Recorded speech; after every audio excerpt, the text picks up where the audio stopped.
नमस्कार, मैं आपका साथी सुमित अवस्थी। बहुत बहुत स्वागत है आपका आपके फेवरेट शो चक्रव्यूह का वक्त हो गया है। आइए शुरू करते हैं। सबसे पहले वो कहानियां जिन पर आज आपने पसंद हमको बताई है। पहली कहानी जो हमने रखी थी पोलिंग के लिए वो था कि यूपी के गाजीपुर में एनकाउंटर पर आखिर बवाल क्यों मचा है। इस खबर को हालांकि 15% लोग देखना चाहते हैं, पर मैं बता दूं कि शायद ये खबर ना दिखा पाए क्योंकि और बड़ी खबरें हमारे सामने आज आ गई हैं। अगली खबर जो हमने रखी थी वो थी कि क्या ईरान के सुप्रीम लीडर मुस्तफा खमेनेई के डर से डोनाल्ड ट्रंप ने सरेंडर कर दिया है। इस खबर को देखने के लिए 27% लोगों ने अपना वोट दिया है। पूरी डिटेल रिपोर्ट शाम 7:28 के बाद आपको डिटेल में दिखाएंगे। और तीसरी खबर थी अविमुक्तेश्वरानंद पर यूपी में कलेश है, लेकिन उत्तराखंड में शंकराचार्य क्यों विशेष है। इस खबर को 28% लोग देखना चाहते हैं। आगे विस्तार से इस पर बात करता हूं। और जो खबर जिसको सबसे अधिक आपके वोट मिले हैं, जिसको सबसे अधिक आपने पसंद किया है, वो है कॉकरोच की खबर। कॉकरोच का टेक ऑफ हो गया है। कल दिल्ली के जंतर मंतर पर क्या होगा। कल 6 जून है, सुबह 8 बजे अभिजीत दीपके पहुंच रहे हैं। इस खबर को देखने में सबसे अधिक दिलचस्पी है आप लोगों की। 30% वोट मिले हैं और यही चक्रव्यूह में हमारी आज की कवर स्टोरी भी है।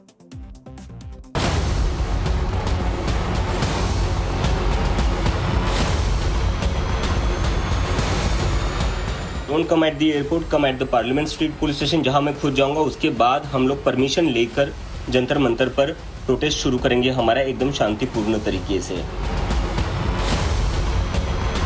जो पुलिसकर्मी हैं ये सब बहुत संवेदनशील अच्छे इंसान हैं, तो उनकी अंदर की आत्मा को जगाते हुए हम उन्हें फूल और खाता देंगे।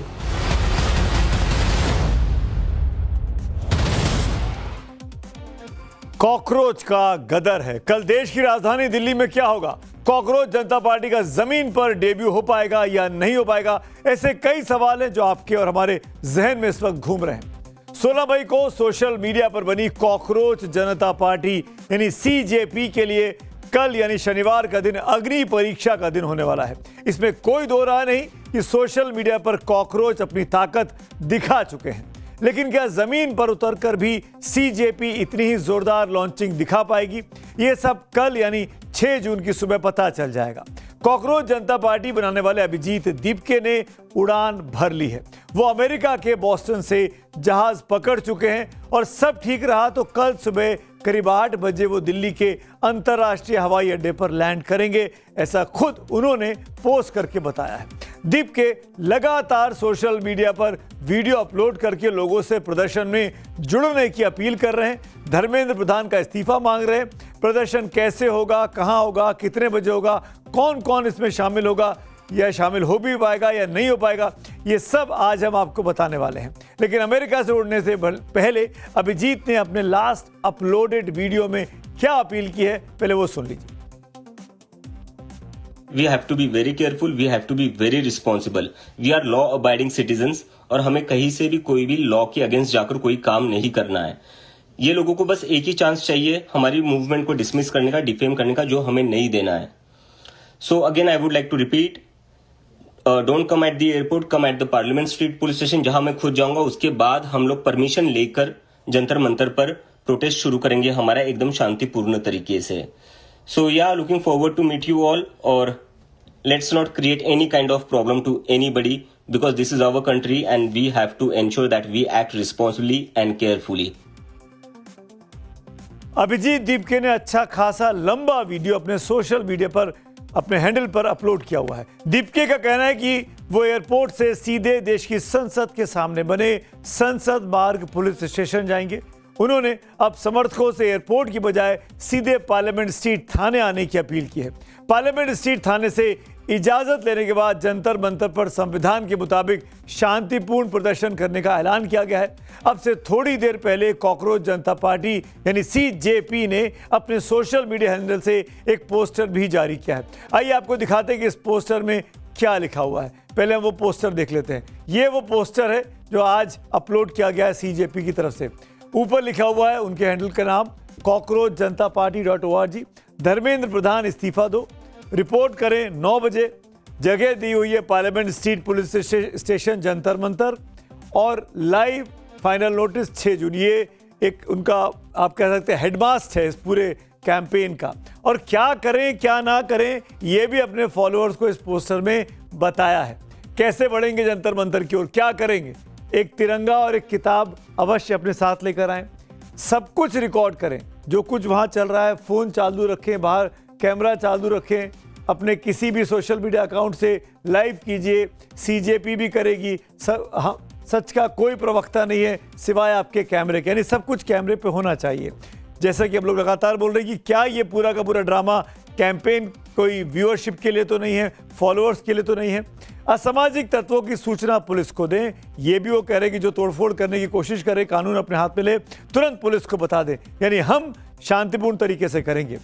सनस्क्रीन लगाकर आए, टोपी लाएं और पानी पीते रहें, ये बड़ी इंपॉर्टेंट चीज़ है। दिल्ली में गर्मी का मौसम, हालांकि 2 दिन से मौसम अच्छा बना हुआ है, पर अगर कल गर्मी पड़ी तो पानी की बोतल साथ लेकर आएं, टोपी साथ लेकर आएं, ताकि किसी की तबीयत पर विपरीत असर ना पड़े। क्या ना करें ये बहुत इंपॉर्टेंट है, क्या ना करें। यदि संभव हो तो अकेले मत आइए, यानी अपने साथ किसी ना किसी को साथ लेकर आइए, जो ये कह रहे हैं। जब कॉकरोच झुंड में आते हैं तो आंदोलन और मजबूत होता है। जब आप अपने परिवार के साथ आते हैं तो ये अपने शिखर पर पहुंच जाता है, यानी अकेले मत आइए, परिवार के साथ आइए। फूल मत फेंकिए, उन्हें भेंट कीजिए, यानी आप जो फूल लेकर आएंगे उनको फेंक के मारना नहीं है, उनको भेंट करना है। जो भी आपको रोके, जो भी आपसे बात करे, प्रोटेस्ट के तौर पर फूल दीजिए। ट्रोल्स और भड़काने वालों से उलझिए मत, यानी जो आपको तंग करें, जो आपको टीज करें, उनसे आपको उलझना नहीं है। भूखे मत आइए, ये बड़ी इंपॉर्टेंट लाइन है, गर्मी का मौसम है, भूखे मत आइए, नाश्ता करके आइए, प्रदर्शन करके आपका नाश्ता, प्रदर्शन के लिए आपका नाश्ता ज़रूरी है, यानी खाली पेट आएंगे तो तबीयत खराब हो सकती है, इसीलिए खाना खा कर आइए, पेट भर कर आइए, पानी की बोतल लेके आइए, ताकि किसी भी विपरीत परिस्थिति में अगर लंबा चलता है ये धरना प्रदर्शन तो किसी को दिक्कत ना हो। क्योंकि आमतौर पर देखा जाता है कि राजनीतिक पार्टियों के जब धरने होते हैं तो लोग बाग लाए जाते हैं, उनको नाश्ता दिया जाता है, पानी दिया जाता है, पर क्योंकि इनका कोई ब्रांच अभी नहीं है, इनके कोई आधिकारिक नेता नहीं है, कोई ऑफिस नहीं है, कोई फंडिंग नहीं है, जैसा कि ये लोग कह रहे हैं, तो ये अपील कर रहे हैं कि आप खुद अपने खाने पीने का इंतजाम करें। कॉकरोच जनता पार्टी ने पोस्टर तो जारी कर दिया। इस बीच सीजेपी के विरोधियों ने सोशल मीडिया पर इस खबर को खूब वायरल किया कि अभिजीत दीपके को तो अमेरिका से देश निकाला दे दिया गया है, डिपोर्ट कर दिया गया है। इस पर आज विदेश मंत्रालय के प्रवक्ता ने साफ किया कि इस बारे में हमारे पास कोई जानकारी अभी नहीं है जिससे पता चले कि दीपके को अमेरिका से डिपोर्ट किया गया है। अभिजीत दीपके अमेरिका से चले भी हैं या नहीं चले हैं, उन्होंने पोस्ट तो किया, लेकिन उसका स्टेटस क्या है, इस बारे में विदेश मंत्रालय के प्रवक्ता रणधीर जायसवाल से आज ब्रीफिंग में पूछा गया। क्या कहा उन्होंने, आप सुन लीजिए। उनके बारे में मेरे पास कोई जानकारी नहीं है, भारतीय नागरिक हैं, ऐसा मेरे पास अभी कोई जानकारी नहीं है। जो जानकारी आपने मांगना चाहा वो मेरे पास नहीं है। ये सही है कि हमारा संविधान सबको बोलने का, विरोध करने का और शांतिपूर्ण तरीके से प्रोटेस्ट करने की इजाजत देता है। यह भी सही है कि नीट पेपर लीक और CBSE on screen marking system में जो खामियां सामने निकली हैं, उस ज्वलंत मुद्दों को लेकर देश का यूथ गुस्से में है, जिसकी नब्ज कॉकरोच जनता पार्टी ने पकड़ी हुई है और वो सरकार पर दबाव बनाकर शिक्षा मंत्री धर्मेंद्र प्रधान के इस्तीफे की अब मांग पर अड़ गई है। लेकिन इतने बड़े आंदोलन का ऐलान करने से पहले कॉकरोच जनता पार्टी ने प्रशासन की पहले से मंजूरी क्यों नहीं ली है अब तक? सीजेपी ने 3 प्रवक्ता 2 दिन पहले बना दिए। इनमें से कोई भी व्यक्ति जाके परमिशन ले सकता था, लेकिन अब तक कोई याचिका दिल्ली पुलिस के पास क्यों नहीं पहुंची है? अगर सीजेपी को कल प्रदर्शन की इजाजत नहीं मिली और लोग जो इकट्ठा हुए वो भड़क गए, तो इसकी जिम्मेदारी कौन लेगा? अगर एयरपोर्ट से अभिजीत दीपके को गिरफ्तार कर लिया जाता है और इसके बाद अगर बवाल मचता है, तो वो जिम्मेदारी किसकी होने वाली है? क्या ये सिर्फ फॉलोअर्स बढ़ाने की नौटंकी है या फिर सच में कॉकरोच जनता पार्टी युवाओं के मुद्दों को प्रबलता से उठाकर सरकार की जवाबदेही तय करने को लेकर गंभीर है? ये इन लोगों को साफ करना ही होगा। देश में संविधान है, कानून है, लेकिन अधिकारों की आड़ लेकर कानून से खेलने की इजाजत क्या किसी को दी जा सकती है? अगर प्रदर्शन के दौरान हिंसा भड़की तो फिर गुस्से की आग को बुझाना मुश्किल हो सकता है। यही वजह है कि दिल्ली पुलिस अलर्ट मोड पर है। जंतर मंतर पर सुरक्षा बेहद कड़ी कर दी गई है। भारी संख्या में सुरक्षा कर्मियों की तैनाती की गई है, बैरिकेड्स लगा दिए गए हैं। मेरे सहयोगी मोहित ने आज जंतर मंतर पर जो देखा वहां से देखकर रिपोर्ट भेजी है। अभी तक दिल्ली पुलिस का कहना है कि कोई परमिशन नहीं मिली है, लेकिन जो प्रदर्शन स्थल है जंतर मंतर, वहां पुलिस की तरफ से तैयारियां शुरू हो गई हैं। यहाँ पर जो एक्स्ट्रा फोर्सेज है वो इस वक्त आपको नजर आ रही है, पैरामिलिट्री फोर्सेज है उनको यहाँ पे तैनात किया जा रहा है। इसके अलावा जो रॉयट कंट्रोल व्हीकल है उनको दुरुस्त किया जा रहा है। जो इच्छना वैन जो है दिल्ली पुलिस की, जिसमें लगातार सीसीटीवी कैमरे से रिकॉर्डिंग होती है प्रदर्शनों के दौरान, वहां उसको दुरुस्त किया जा रहा है। तो सभी तरीके की तैयारियां दिल्ली पुलिस की तरफ से की जा रही है। बैरिकेड जो है उनकी एक्स्ट्रा लेयर जो है जंतर मंतर पर तैयार कर दी गई है। अलग अलग फोर्सेज यहाँ पर नजर आएंगे। दिल्ली पुलिस के अलावा पैरामिलिट्री फोर्सेज के जवान जो है वो पहले से यहाँ पर आ चुके हैं और लगातार जो बैरिकेड्स है उनकी संख्या भी यहाँ पर बढ़ाई जा रही है। तो दिल्ली पुलिस की तरफ से जो कॉकरोच जनता पार्टी का जो प्रदर्शन है जिसको लेकर बात की जा रही है कि हजारों की संख्या में लोग जंतर मंतर आ सकते हैं, उसके लिए तैयारियां होती हुई नजर आ रही हैं। सोशल मीडिया पर एजेंसीज ट्रैक कर रही हैं, जानना चाह रही हैं कितने लोग आएंगे कितने लोग नहीं आएंगे। बड़े बड़े लोगों ने सोशल मीडिया पर पोस्ट कर कहा कि हमारा समर्थन है।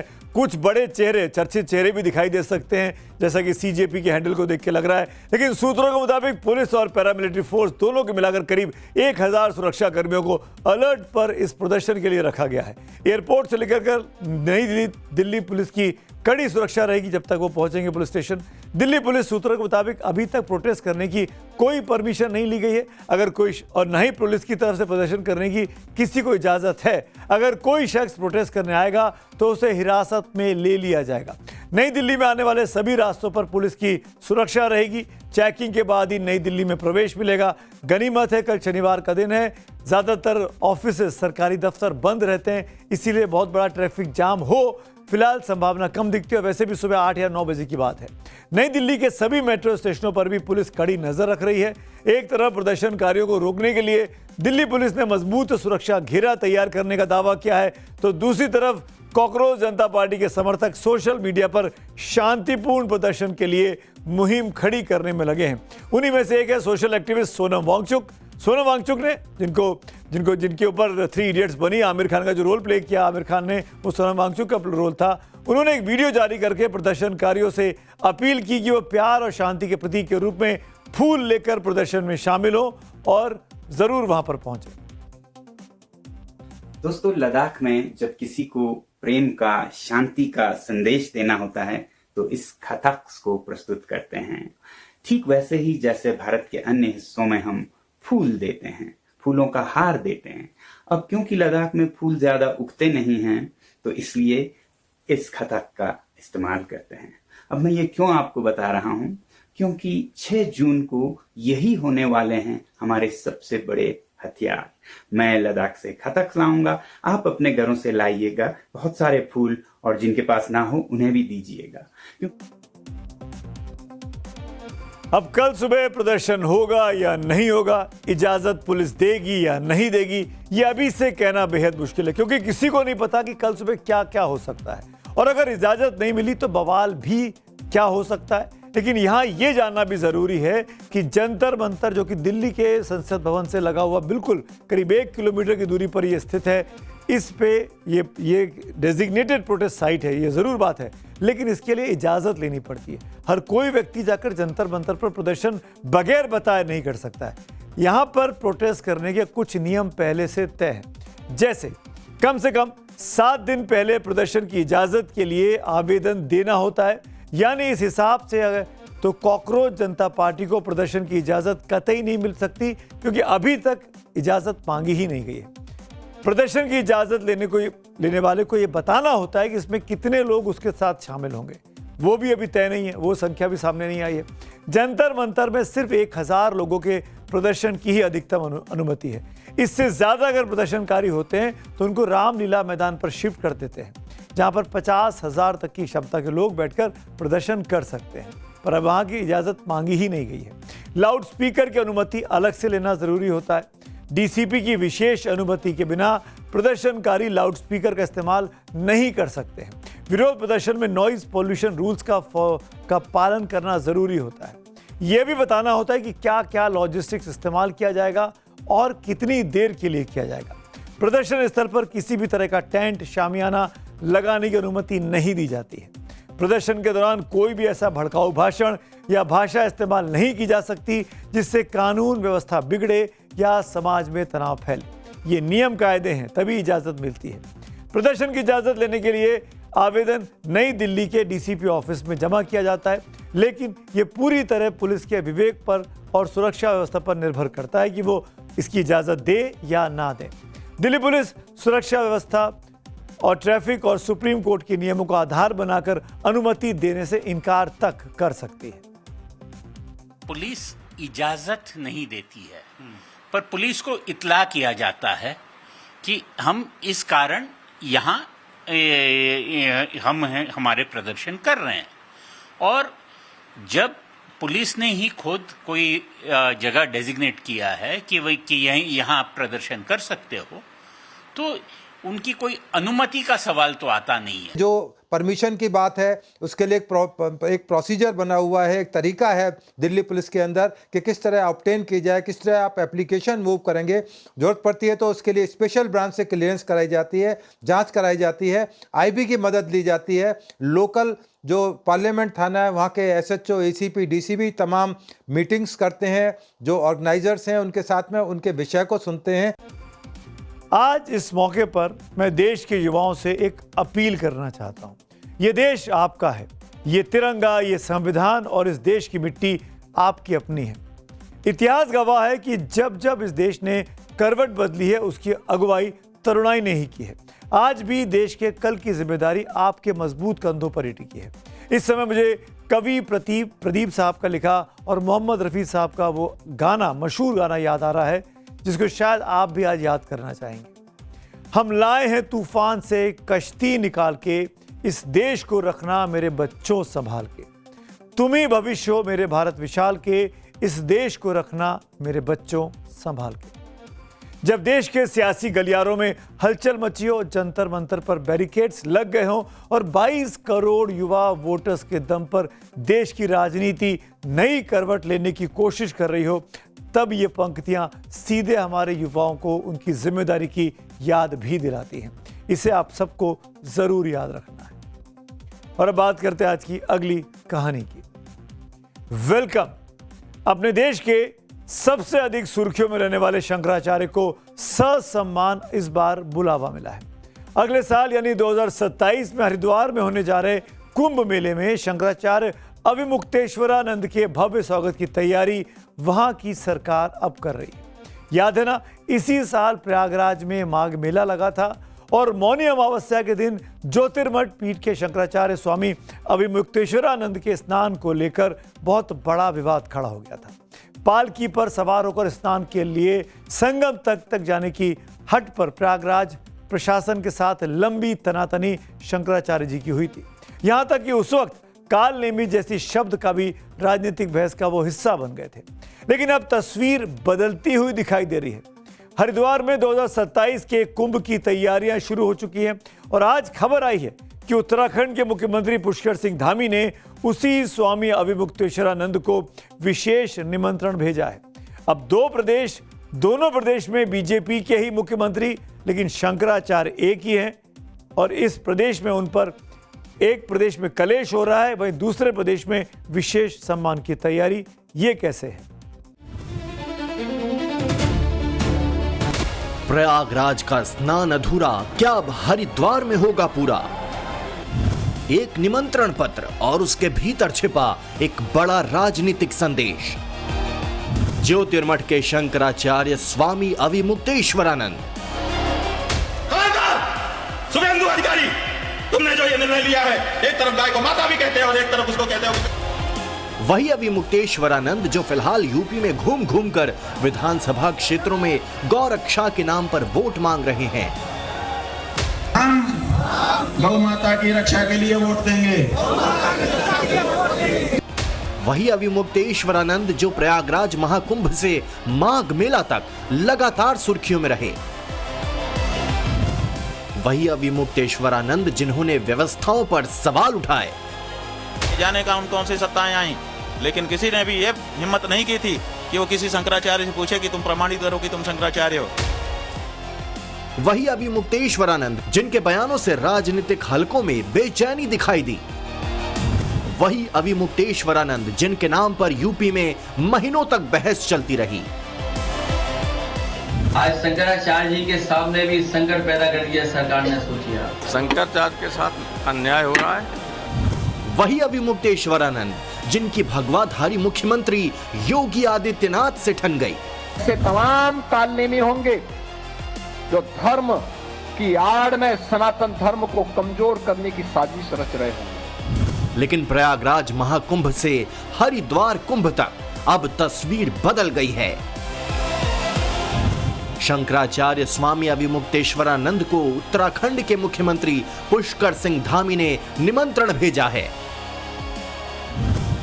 तो क्या प्रयागराज से शुरू हुए स्नान विवाद पर अब हरिद्वार में पूर्ण विराम लगने जा रहा है?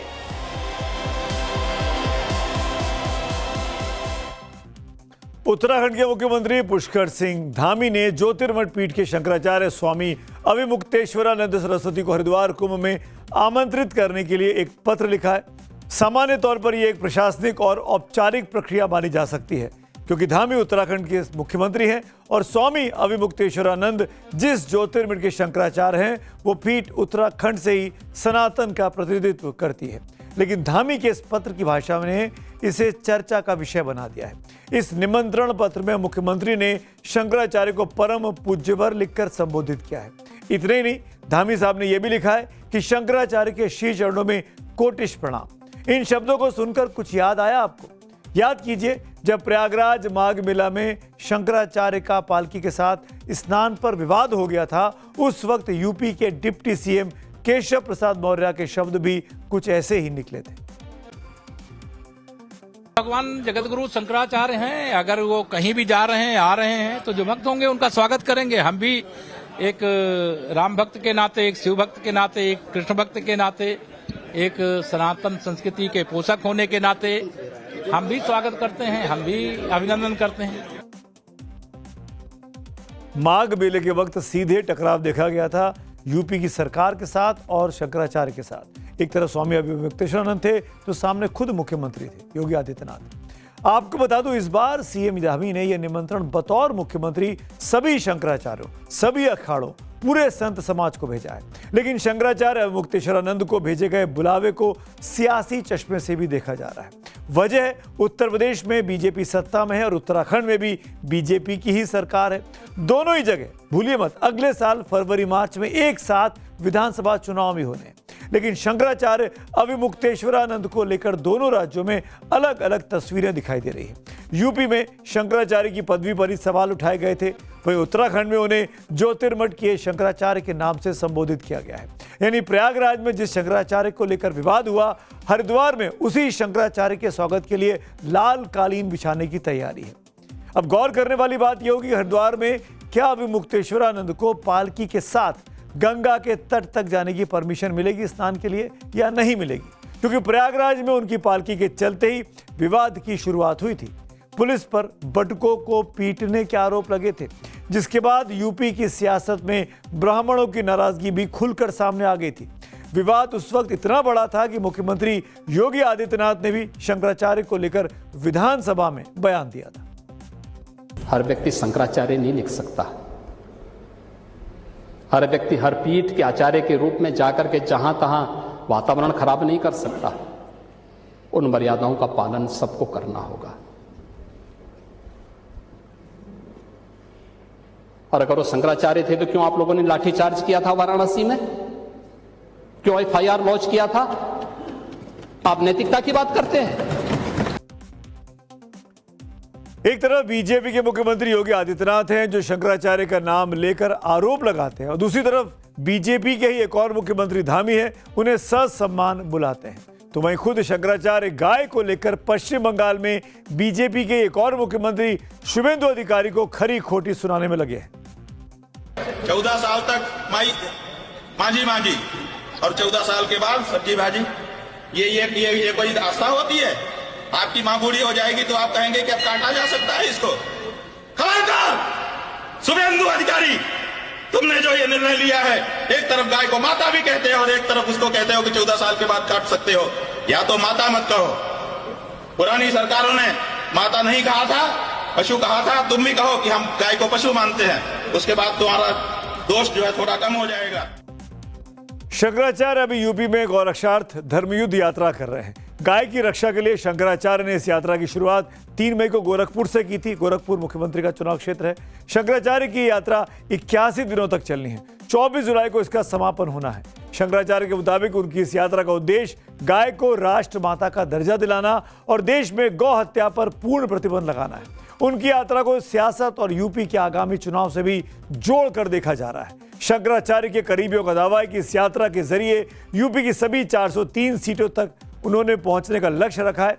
आज उनकी यात्रा मैनपुरी पहुंची, जहां समाजवादी पार्टी की सांसद और अखिलेश यादव की धर्मपत्नी डिंपल यादव ने उनका स्वागत किया और आशीर्वाद दिया। शंकराचार्य 3 जून को कन्नौज पहुंचे थे। खबर आई थी कि वहां शंकराचार्य स्वामी अविमुक्तेश्वरानंद को सड़क किनारे एक अस्थायी टेंट में रात बितानी पड़ी। दरअसल तय कार्यक्रम के मुताबिक कन्नौज में उनका रात्रि विश्राम एक पब्लिक स्कूल में होना था, लेकिन शंकराचार्य के मुताबिक जिला प्रशासन की तरफ से उन्हें स्कूल में ठहरने की परमिशन नहीं दी गई, जिसके बाद कार्यक्रम को रद्द करना पड़ा। इसके बाद शंकराचार्य ने कन्नौज के पास के पाल चौराहे पर ही रुकने का फैसला कर लिया। वहां एक अस्थायी टेंट लगाया गया, वहीं पे उन्होंने अपना विश्राम किया। यानी यूपी में शंकराचार्य वर्सेस प्रशासन वाली तनातनी आज भी चल रही है, लेकिन उत्तराखंड सरकार की तरफ से उनके लिए हरिद्वार कुंभ में स्वागत की तैयारी है। और इस तैयारी के बीच खड़ा है एक बड़ा सवाल, क्या ये सिर्फ कुंभ का निमंत्रण है या फिर निमंत्रण पत्र के जरिए एक राजनीतिक संदेश भी है? क्योंकि राजनीति में कभी कभी एक चिट्ठी सैकड़ों भाषणों पर भारी पड़ जाती है। बात करते हैं आज की एक और कहानी की, और अब बात खान सर के नाम से मशहूर फैजल खान की करते हैं। खान सर किसी भी वक्त अब गिरफ्तार हो सकते हैं। बिहार की पुलिस ने उन पर भारतीय न्याय संहिता यानी बीएनएस की धारा 109 के तहत केस दर्ज कर लिया है। बीएनएस की धारा 109 के तहत अटेम्प्ट टू मर्डर यानी हत्या के प्रयास का मुकदमा है ये। पुराने कानून में यानी आईपीसी की धारा 307 ये हुआ करती थी। पटना में हुई फायरिंग मामले में पुलिस ने केस दर्ज कर लिया है। पटना के कदम कुआं थाने में फैजल खान उर्फ खान सर के खिलाफ हत्या की कोशिश और आर्म्स एक्ट के तहत केस दर्ज किया गया है। इसमें 10 साल तक की जेल और जुर्माने का प्रावधान है। सोचिए, वो व्यक्ति जो छात्रों को पढ़ा रहा हो, इतना हीरो हो चुका हो सोशल मीडिया पर, उस पर अटेम्प्ट टू मर्डर के चार्जेस लग गए हैं। इस मामले में अग्रिम जमानत भी नहीं मिलती है। पटना पुलिस के मुताबिक खान सर के गार्ड्स ने पुलिस को बयान दिया है कि उन्होंने यानी खान सर ने हमें कहा कि तुम गोली चलाओ, बाकी हम देख लेंगे। इसी आधार पर पुलिस ने खान सर के खिलाफ एफआईआर अब दर्ज कर ली है। अब एफआईआर दर्ज होने के बाद खान की कोचिंग पर उनके वकील पहुंचे। उधर लॉ एंड ऑर्डर को लेकर आईजी ऑफिस में आज पुलिस की एक हाई लेवल मीटिंग की खबर भी आई है। पुलिस ने छात्रों से, क्योंकि दोनों तरफ छात्र हैं, खान सर के सामने के साथ भी छात्र हैं, उनका विरोध करने वाले भी रोशन सर के समर्थक छात्र हैं। ऐसे में पटना में कोई लॉ एंड ऑर्डर की सिचुएशन ना क्रिएट हो जाए, छात्र आपस में ना भिड़ जाए, पुलिस के लिए बहुत ही सेंसिटिव मामला है। इसीलिए पुलिस ने छात्रों से अपील की है कि वो किसी भी कोचिंग सेंटर के बहकावे में ना आए और संयम बना के रखें। मैंने बताया कि एफआईआर होने के बाद जो दो व्यक्ति जो वीडियो में दिख रहे हैं फायरिंग करते हुए, उसको पहचान करके तो गिरफ्तार किया गया है और उनको भी भेजा जा रहा है। उनके हथियार जब्त करके फसल जांच कराया जा रहा है। आगे जो जांच में आएगा और उसके सबूत जो मिलेंगे हम लोग को सफाई करेंगे। दरअसल 2 जून की रात पटना में खान सर की कोचिंग क्लास पर हमला होने का दावा किया गया था। घटना के दौरान उनके बॉडीगार्ड्स के फायरिंग किए जाने का वीडियो सामने आया, जिसके बाद पुलिस पहले दोनों बॉडीगार्ड्स को गिरफ्तार कर जेल भेज चुकी है। वहीं इस मामले में खान सर से भी पूछताछ की जा चुकी है। हमले वाले दिन खान सर ने पुलिस की जमकर तारीफ भी की थी। अब उन्होंने कहा है कि पुलिस लेट पहुंची है। गार्ड्स के फायरिंग वाले वीडियो पर खान सर ने कहा, मारपीट हो रही थी, मुझे पता था पुलिस को पहुंचने में समय लगेगा। पुलिस वहां उड़कर तो नहीं पहुंच सकती थी, इसीलिए गार्ड्स ने सेल्फ डिफेंस में फायरिंग की है। यानी अपने गार्ड्स को वो बचाते हुए दिखाई दे रहे हैं। फैजल खान सिर्फ खान सर खुद को राजनीति से दूर रखते आए हैं। उनसे जब भी यह सवाल पूछा गया कि आप राजनीति में जाएंगे, तो सिरे से खारिज करते रहे। हालांकि हर दल, हर गठबंधन के नेता से उनके संबंध अच्छे बताए जाते हैं। पटना में जब खान सर की शादी हुई थी पिछले दिनों, तो रिसेप्शन में तमाम राजनीति के दिग्गज भी पहुंचे थे। वहां तब के राज्यपाल आरिफ मोहम्मद खान भी पहुंचे थे।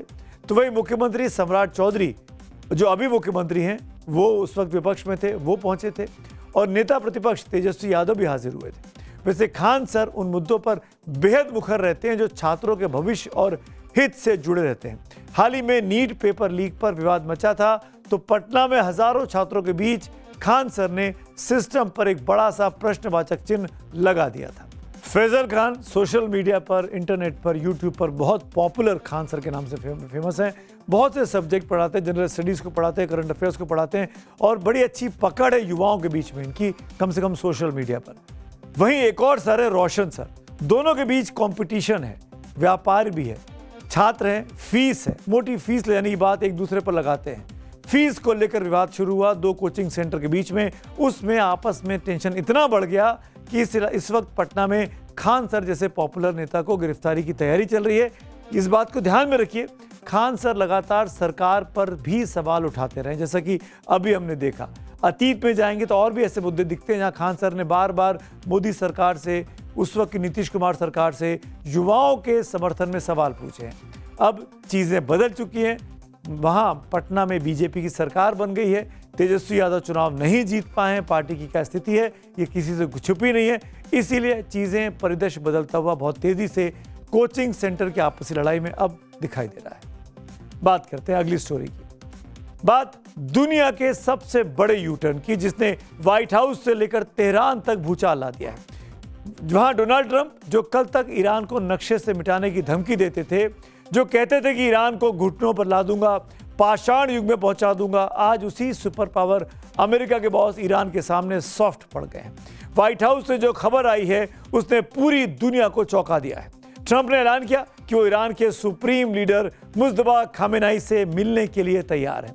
और सिर्फ तैयार ही नहीं है, बल्कि ट्रंप तो यहां तक कह रहे हैं कि अगर मुलाकात हुई तो मुझे गर्व होगा। जी हां, गर्व। सोचिए, जो अमेरिका दुनिया को उंगलियों पर नचाता है, उसका राष्ट्रपति ईरान के सुप्रीम लीडर से मिलने में गर्व महसूस कर रहा है। जिसको वो खत्म करना चाहता था, जिसको मार देना चाहता था, आज मिलना चाहता है और गर्व महसूस करना चाहता है। तो क्या ट्रंप सच में मुस्तफा खामेनेई से डर गए?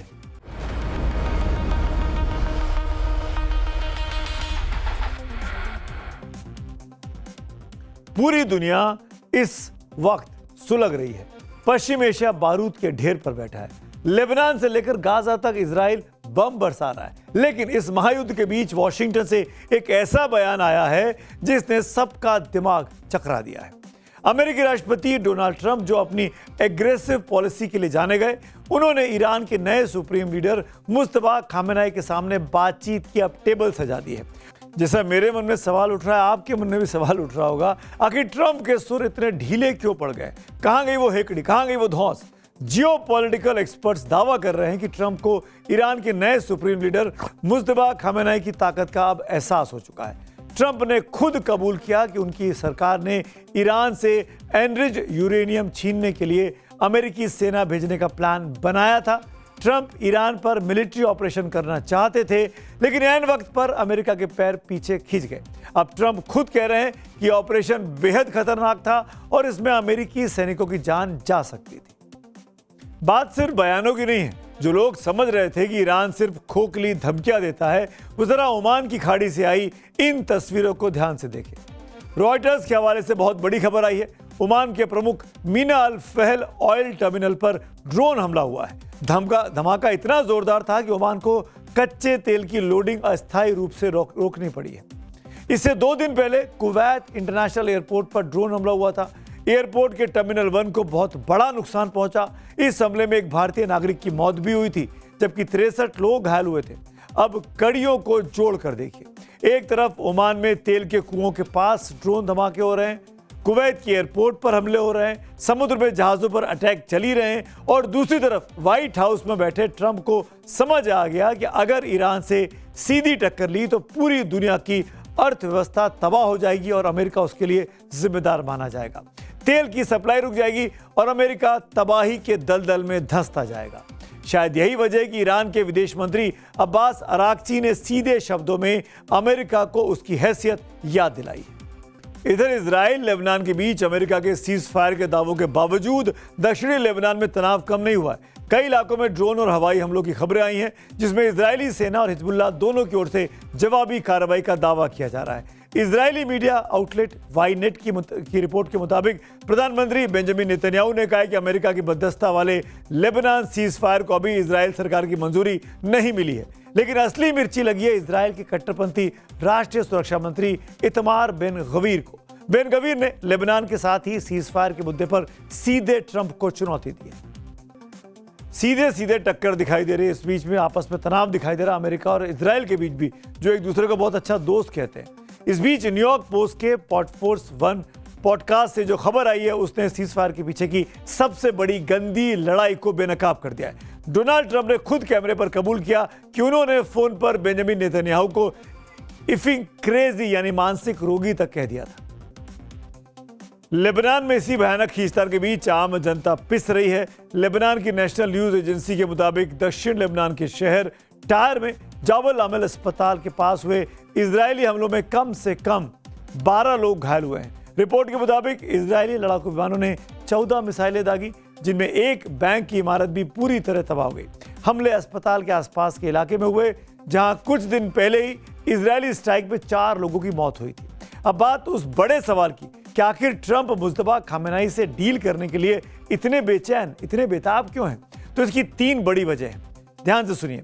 दरअसल ट्रंप को उनकी खुफिया एजेंसियों ने साफ बता दिया है कि ईरान के पास संवर्धित यूरेनियम इतनी मात्रा में है कि वो कभी भी परमाणु बम का बटन दबा सकता है। अमेरिकी सैनिकों को भेजने का मतलब था थर्ड वर्ल्ड वॉर को न्योता देना। दूसरी वजह, ईरान के सुप्रीम लीडर मुस्तफा खामेनेई को हल्के में लेने की भूल अब अमेरिका नहीं कर सकता। मुस्तफा न सिर्फ ईरान बल्कि पूरे एक्सिस ऑफ रेजिस्टेंस, जिसमें हिजबुल्लाह, हमास और हुती सब आते हैं, सबको वही कंट्रोल कर रहे हैं। और तीसरी वजह है इकोनॉमिक कोलैप्स का डर। ट्रंप कारोबारी हैं, वो जंग से ज्यादा नफा नुकसान समझते हैं। वही अमेरिकी संसद से भी ईरान को लेकर ट्रंप को तगड़ा झटका लग चुका है। अमेरिकी प्रतिनिधि सभा ने 215 के मुकाबले 208 के वोट से वॉर पावर्स के जुड़े प्रस्ताव पारित कर ट्रंप की सैन्य कार्रवाई करने की क्षमता को सीमित करने का प्रयास कर दिया। यानी ट्रंप ने जो वॉर छेड़ा है उसके खिलाफ वोट कर दिया है। इस प्रस्ताव को खास इसीलिए माना जा रहा है क्योंकि कुछ रिपब्लिकन सांसदों ने भी डेमोक्रेट्स का साथ दे दिया और ट्रंप के अपने ही सांसद नाराज होकर चले गए विरोधी खेमे में और ट्रंप का प्रस्ताव गिर गया। अब बात करेंगे कार्यक्रम के आखिर में पब्लिक व्यू की। प्रदीप जी का व्यू है, बेरोजगारी, पेपर लीक, महंगाई और मुख्य धारा की राजनीति से अलग थलग महसूस करने की निराशा को दर्शाता है। राजनेताओं, अब इमेज चमकाने की राजनीति बंद करो। शांतनु गोस्वामी का कॉकरोच वाली पार्टी पर पोस्ट है। कॉकरोच पार्टी किसी को ठीक लगे या गलत, इस पर चर्चा हो सकती है, मगर उनकी मांगों से देश का हर छात्र सहमत दिख रहा है। सरकार को भी सोचना चाहिए। तो आज मेरे साथ इतना ही। कल शाम मुलाकात होगी आपसे, तब तक के लिए शुभ रात्रि।